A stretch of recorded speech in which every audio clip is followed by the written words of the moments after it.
बिस्मिल्लाहिर्रहमानिर्रहीम। अस्सलाम वालेकुम। मैं हूं शकील कुरेजा। आज तीन मौज़ूआत के ऊपर बात करेंगे। पहला मामला तो ये है कि काजी साहब जा रहे हैं, खबर आ गई, इसके ऊपर तफसील से बात करते हैं। और जो आइनी तरामीम का मामला है वो आखिरी मरहले में दाखिल हो चुका है। आज भी इजलास हुए, उसकी तफसील आपके सामने रखते हैं। और सबसे अहम खबर जो है मेरी नज़र में वो ये है कि पाकिस्तान तहरीक इंसाफ ने आज एक नाकाबिल यकीन ऐलान किया। वो ऐलान क्या है, उसकी वजूहात क्या हैं, उसका फॉल आउट क्या है, वो तीनों बातें आपके सामने रखते हैं। सबसे पहले काजी फाइज ईसा साहब जो है वो जा रहे हैं। 25 अक्टूबर डेट ऑफ रिटायरमेंट है। ये कंट्रोवर्सी आज को 6 महीने से चल रही है मुसलसल, और हुकूमत जो है वो उसने पूरी कोशिश की, पूरा जोर लगाया और हर तरीका इस्तेमाल किया कि किसी तरह काजी फाइज ईसा साहब को बतौर चीफ जस्टिस ऑफ पाकिस्तान बरकरार रखा जा सके और उनका टेन्योर बढ़ जाए। हर कोशिश की, वो तमाम कोशिशों में नाकाम हुई। मखसूस नशिस्तों से शुरू हुआ और उन्होंने अनाउंस भी कर दिया, बता भी दिया, जजेस को भी बता दिया, फिर बाहर आ गई बात, फिर एक अटेम्प्ट भी कर ली जिसमें वो बड़ी बुरी तरह नाकाम भी हुए। मौलाना साहब ने वोट नहीं किया तो वो नाकाम हो गए। अब ऐसा फील हो रहा है कि हुकूमत ने बिलाखिर शिकस्त तस्लीम कर ली है और काजी फाइज साहब जा रहे हैं।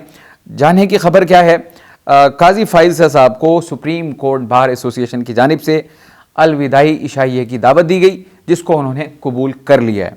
इसका मतलब यह है कि वो जा रहे हैं। और इशाइया जो होगा, तजवीज़ आई थी कि 10 अक्टूबर को कर लें, काजी साहब की रिक्वेस्ट के ऊपर उसको 24 अक्टूबर पे ले गए। अब 24 अक्टूबर को इनका ये अलविदाई इशाइया होगा, यानी कि वो जा रहे हैं। अब बतौर चीफ जस्टिस ऑफ पाकिस्तान उनके जाने की बात तो आ गई, और ये है भी ऐसा ही कि काजी साहब सुप्रीम कोर्ट से जा रहे हैं।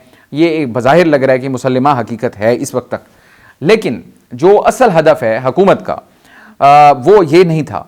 असल हदफ उनका यह है कि काजी साहब का रोल जो है, काजी फाइज साहब का रोल, उसको बरकरार रखना चाहते हैं। चाहे वो बतौर चीफ जस्टिस ऑफ पाकिस्तान हो, उन्होंने पूरी कोशिश की, उसमें वो नाकाम हुए, नहीं कर सके। डेट करीब आ गई है। इफेक्टिवली अब अगर छुट्टियां निकाल दी जाएं तो 7-8 दिन या 10 दिन हार्डली वो काजी फाइज साहब के पास बाकी मौजूद हैं बतौर चीफ जस्टिस ऑफ पाकिस्तान। और अब ये ऐलान भी आ गया कि उन्होंने ये कबूल कर ली, इसका मतलब वो जा रहे हैं। लेकिन सवाल जो है सबसे बड़ा वो ये कि क्या उनका रोल भी ख़त्म हो जाएगा, इसके ऊपर सवालिया निशान आज भी मौजूद है। उसकी वजह जब हुकूमत को मालूम हो गया कि इस कोशिश में तो वो नाकाम हो गई कि काजी साहब को बतौर चीफ जस्टिस वो बरकरार रख सकें, और वाकईतन वो नाकाम हुई, इसमें कोई शुबा नहीं है। और उसमें सबसे मेजर रोल जो प्ले किया वो मौलाना फजल रहमान साहब ने प्ले किया, और इसका क्रेडिट उनको जाता है।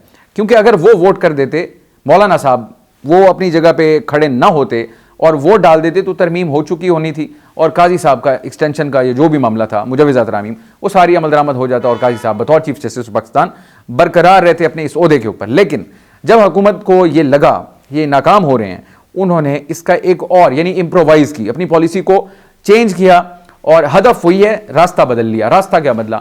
उन्होंने कहा जी एक और आईनी अदालत खड़ी कर लेते हैं।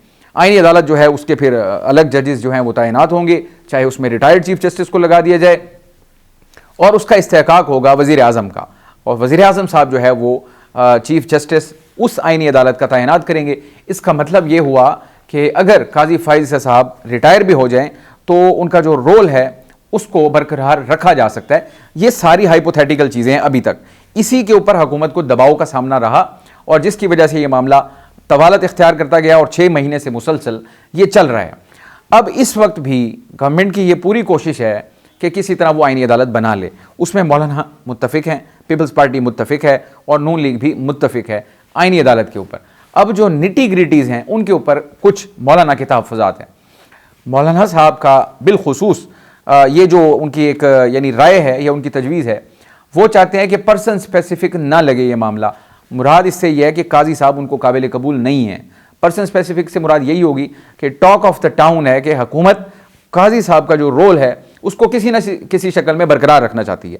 तो फिर जो अमल होगा, और अगर उसमें काजी साहब का रोल मिल जाता है, तो फिर ये इंप्रेशन वाज़े तौर पर सामने आता है कि ये पर्सन स्पेसिफिक थी, क्योंकि उनसे आपने जो भी काम लेना होगा, जो भी इनके इरादे होंगे, अभी तो हाइपोथेटिकल बातें हैं, सारी हाइपोथेटिकल बातें ही चल के आगे खबर बनती हैं।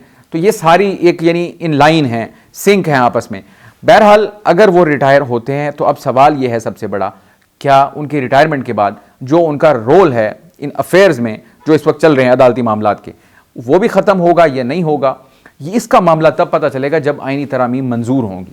उसमें पता चलेगा कि इन्होंने जो खाका बनाया है आईनी अदालत का, वो खाका क्या है, उसमें किसको तैनात किया जाएगा। और ये भी कोई लंबी गेम नहीं है, इसी महीने के अंदर इसको भी डिसाइड होना है।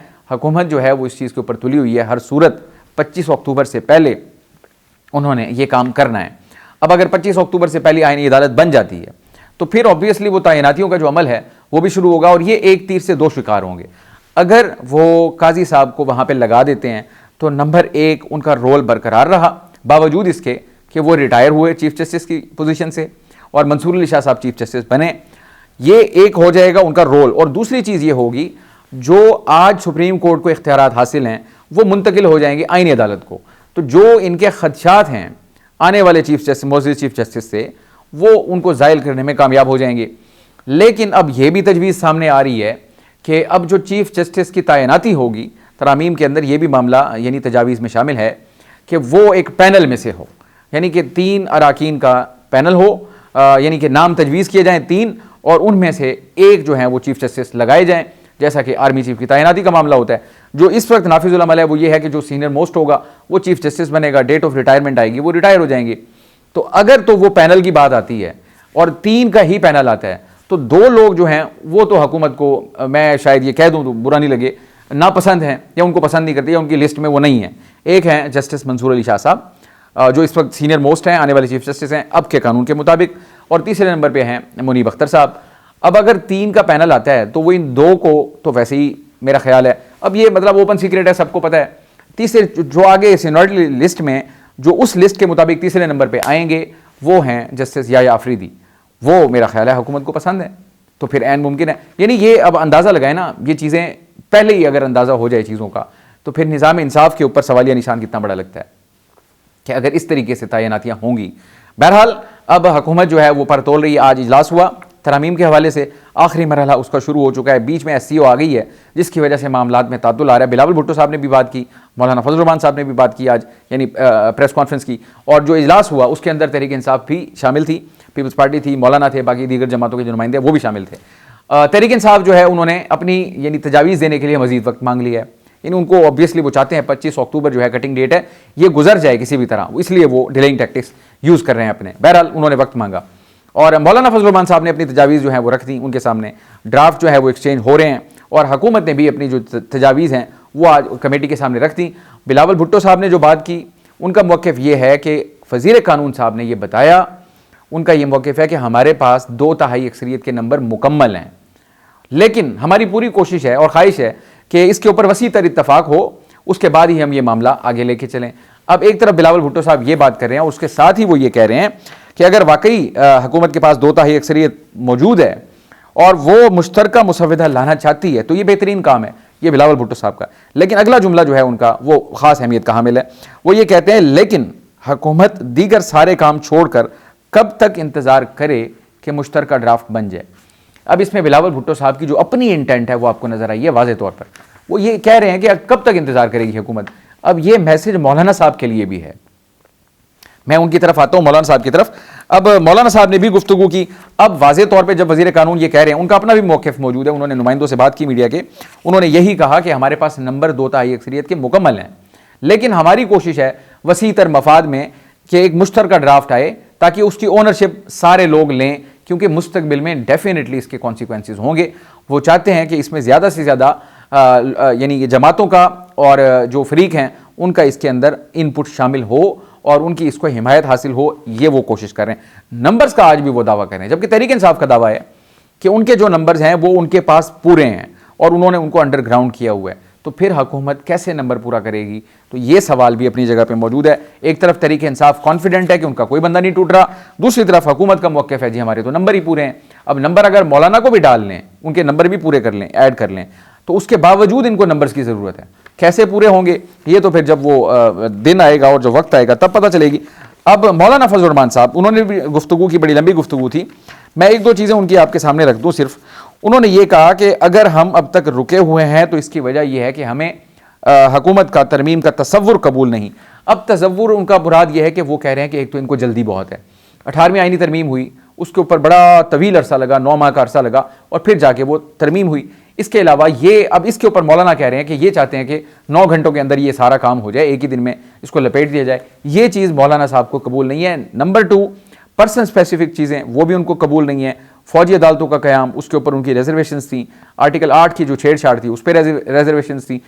उसूली तौर पर वो मुत्तफिक हैं, वो कहते हैं कि हम अपना वोट डालने के लिए तैयार हैं, लेकिन अगर हमारी तजावीज़ को शामिल किया जाए तो उसूलन तो वो साथ हैं। अब जो उनकी तजावीज़ हैं उनको हुकूमत कबूल कर रही है, इसकी भी खबरें आ रही हैं।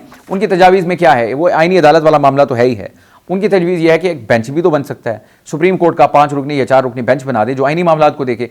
क्यों आप अलग आईनी अदालत खड़ी कर रहे हैं? लेकिन खबरें और मेरा एनालिसिस यही है, जो अब तक की सूरत हाल है, हुकूमत जो है वो आईनी अदालत की तरफ जाएगी, बेंच की तरफ नहीं जाएगी, तो आईनी अदालत की तरफ जाएगी। अब मौलाना साहब, अब चूंकि मौलाना साहब को भी मैंने आपको गुजारिश की, इन बिटवीन उनको मैसेज दिया जा रहा है। वज़ीर कानून का ये कहना कि हमारे पास 2/3 अक्सरियत के नंबर मुकम्मल हैं, तो ये तो एक डायरेक्ट इनडायरेक्टली मौलाना साहब को जवाब है कि हम आपको इज्जत दे रहे हैं, आपको शामिल करना, स्टिक एंड कैरेट रूल है कि नंबर हमारे पूरे हैं, आपकी मर्जी, आपने आना है तो आ जाए, वरना हम कर ज़रूर लेंगे। हम आपको इज्जत दे रहे हैं कि आपकी इनपुट इसमें शामिल हो जाए, ताकि इसका जो एक वो है ओनरशिप, उसमें आप भी शामिल हों। अब मौलाना साहब को ये बात बुरी लगी, बिलावल ने भी ये बात दोहराई, मैंने आपको बताई है। मौलाना साहब कह रहे हैं कि जब हमारी तजावीज़ को शामिल किया जाएगा तो हिमायत भी कर देंगे, लेकिन इससे पहले कहना कि हमारे नंबर्स पूरे हैं, ये बददियानती है।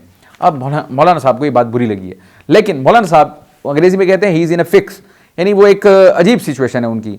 अगर नहीं जाते साथ तो बहुत बड़ी अपॉर्चुनिटी है जो मिस हो रही है, मिस इस सेंस में कि गवर्नमेंट से उनको कुछ ना कुछ आज नहीं तो कल मिल सकता है। नंबर 1 वादे वईद हो सकते हैं। नंबर 2 इस्टेब्लिशमेंट उनकी ठीक है, उनके ऊपर उनको गुस्सा भी है, लेकिन वो गुस्सा ये नहीं होता कि कुटी हो गई, लड़ाई हो गई, ख़त्म हो गया मामला, आगे चलना तो साथ है। ये एक प्रैक्टिकल रियलिटी है हमारे निज़ाम की जो अपनी जगह मौजूद है, और मौलाना से बेहतर इसको कौन समझता है।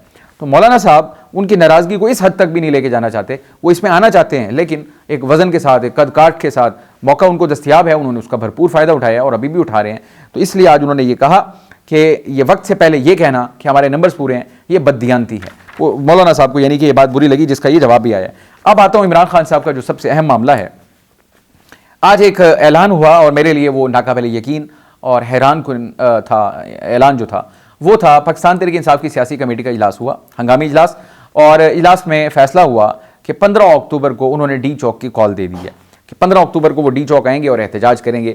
अब उसकी वजह क्या है? उसकी वजह है इमरान खान साहब की जो सेहत से मुताल्लिक उनको खदशात हैं कि इमरान खान साहब कहाँ हैं, कैसे हैं, क्या हालात हैं, ये उनको कुछ नहीं मालूम, और वो यानी इस कदर कंसर्न है कि उन्होंने एहतजाज की कॉल दे दी है।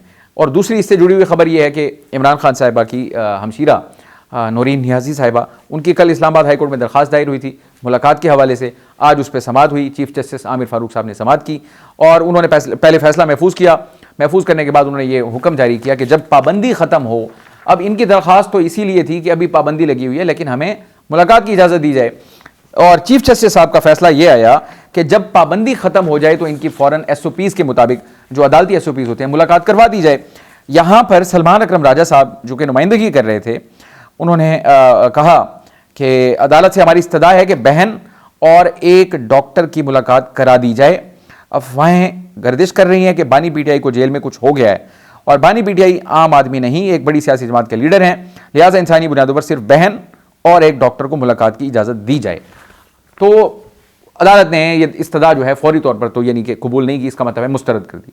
अब जब छुट्टियां ख़त्म होंगी या जो पाबंदी लगी है मुलाकातों पे वो ख़त्म होगी, तो फिर जो अदालत के SOPs हैं उसके मुताबिक उनको इजाज़त मिलेगी। फिर अदालती हुक्मनामे के अंदर तो उनको कोई रिलीफ नहीं मिला। अब इसकी वजह से भी इनके जो खदशात हैं, इसी खबर के बाद इनकी सियासी कमेटी का हंगामी इजलास होता है और वो फैसला कर देते हैं कि हम 15 को डी चौक आएंगे, और लाहौर पंजाब के अंदर जो उन्होंने एहतजाज के वो शेड्यूल दिया था उसको उन्होंने मनसूख कर दिया है। मैंने आपको बताया था 11 से लेकर 14 तक उनके एहतजाज होंगे मुख्तलिफ शहरों में मरहलावार, तो वो उन्होंने उसको मनसूख करके पूरी तवज्जो मरकूज़ कर लिया कि हमने रेड जोन जाना है। अब बात यह है, हैरान कुन और नाकाबिले यकीन क्यों है, पॉलिटिक्स आर्ट ऑफ पॉसिबिलिटीज़ होता है, दबाव है, परेशानी है, ये बात दुरुस्त है और ये हकीकत है, इसमें कोई शक व शुबा नहीं है।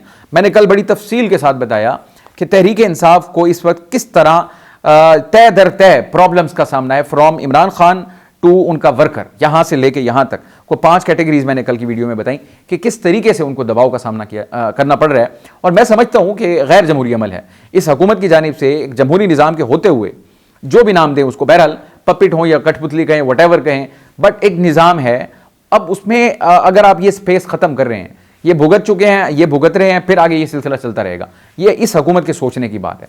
बहरहाल उनको इजाज़त नहीं मिल रही मुलाकातों की, जब क्रिटिकल क्रूशल टाइम है केपी के हवाले से, आपको मालूम है जिरगे वाला ग्रैंड जिरगा, और फिर उसके बाद जो आइनी तरामीम है, आइनी अदालत का क़याम है, काजी साहब की रिटायरमेंट का मामला, या जो हमारे आने वाले चीफ जस्टिस हैं उनके चीफ जस्टिस बनने का मामला, इस क्रिटिकल टाइम के अंदर यानी इन बिटवीन जब ये सारे मामलात होने हैं, उस वक्त उन्होंने इमरान खान साहब से मुलाकात पर पाबंदी लगा दी।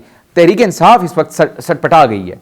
अब आज का जो उनका फैसला है, पहले तो मैं आपको ये गारंटी कर दूं, मैं अभी रेड जोन से आया हूँ, गालबन आधा घंटा पहले, रात के 11 बजे के करीब, तो इस वक्त भी वहाँ पे फौज मौजूद है, दस्ते जो है वो गश्त कर रहे हैं, पुलिस गश्त कर रही है वहाँ पे, मुकम्मल तौर पे एक किस्म का वहाँ फुल सिक्योर माहौल है। और इस्लामाबाद के एंट्री एग्जिट पॉइंट्स जो हैं वो आपको मालूम है, और इस्लामाबाद को वैसे भी फौज के हवाले किया जा चुका है 245 के तहत, आर्टिकल 245। तो इस सूरत हाल में क्या पीटीआई रेड जोन आ सकती है? ऑब्वियसली नहीं आ सकती। लेकिन आपने इस मौके के ऊपर, जबकि SCO कॉन्फ्रेंस होने जा रही है, आपने कॉल दे दी, ये गुनाह बेइज्जत नहीं है तो और क्या है? यानी आपको यकीन है, आपको मालूम है कि आप नहीं जा सकते, किसी सूरत आपको अलाउ नहीं किया जाएगा। खुद तहरीक इंसाफ के कई लोगों को मैंने सुना है, अली मोहम्मद खान ऑन रिकॉर्ड हैं, वो इसकी हिमायत नहीं कर रहे कि SCO के दौरान हम जब डी चौक में जाएं, उसके बावजूद पार्टी की जानिब से ये इस तरह का ऐलान आ जाना।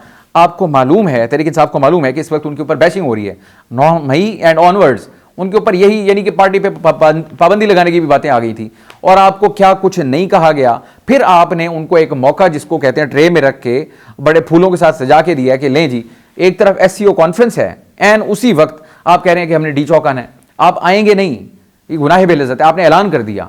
अब जो आपकी ऑपोजिशन है, यानी जो आपके मुखालिफ हैं, आपके हरीफ, उनको बड़ा मौका मिल गया, उसके ऊपर वो कर रहे हैं। आप बयानात सुने हुकूमत के, वो क्या कह रहे हैं? वो यही कहते हैं कि हम तो कहते थे कि ये मुल्क दुश्मन है, ये सारा मुल्क की तरक्की चाहते ही नहीं है, उस वक्त आपने ऐलान कर दिया, इसका क्या हासिल होगा? सवाल ही पैदा नहीं होता कि डी चौक की ये, यानी कि तहरीक इंसाफ चल पड़ेगी डी चौक के लिए, ये इम्पॉसिबल है इस सूरत हाल में। हो सकता है कल ही ऐलान कर दें कि ये फैसला हुआ था। अब फैसला क्यों हुआ? Out of frustration.